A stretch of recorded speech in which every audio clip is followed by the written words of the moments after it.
The concept of loss and damage refers to the negative effects of climate change that occur despite mitigation and adaptation efforts. It is no surprise that small island developing states like St. Lucia, who are the most exposed to climate change, have been at the forefront of establishing the Loss and Damage Fund, notes Minister for Sustainable Development Sean Edward. The featured speaker at the German Caribbean Climate Talks, he has underscored the need for decisive action on climate finance to be taken now. For more than 30 years, ours has been a voice of advocacy, and as the dust settles on the key milestone from cumulative efforts over a period of 30 years, we must ask ourselves, what happens next? Are we as a nation, as a small island developing state, prepared to access these funds? I can answer on behalf of all St. Lucians and by extension the Caribbean and say yes. The upcoming COP29 in Azerbaijan, aptly dubbed the Finance COP, will bring the issue of implementation and tangible climate action into sharp focus. As SIDS responding to climate challenges necessitates support from developed country partners to preserve our communities and our way of life.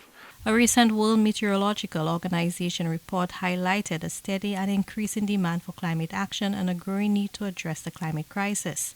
The WMO report predicted that there is an 80% likelihood that the annual average global temperature will temporarily exceed 1.5 degrees Celsius above pre-industrial levels for at least one of the next 5 calendar years. Former Sustainable Development Minister James Fletcher noted that the past 12 months did indeed exceed 1.5 degrees Celsius. The annual adaptation costs in developing countries are currently in the range of between $160 to $340 billion.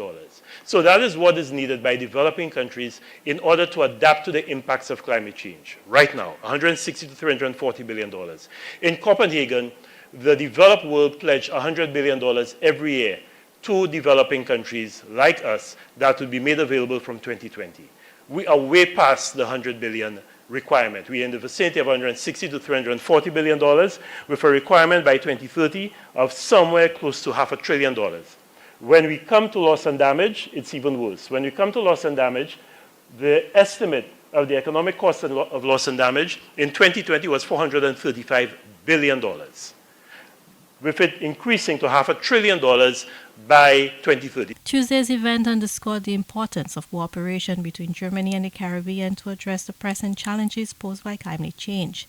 Climate envoy for the Caribbean and German ambassador Dr. Christoph Eck noted that Germany has been an early advocate of the Loss and Damage Fund and has committed $100 million to the fund. Mitigation, adaptation, and loss and damage are inextricably linked. If we do not manage to make headway on adaptation, climate-related loss and damage will reach unaffordable levels.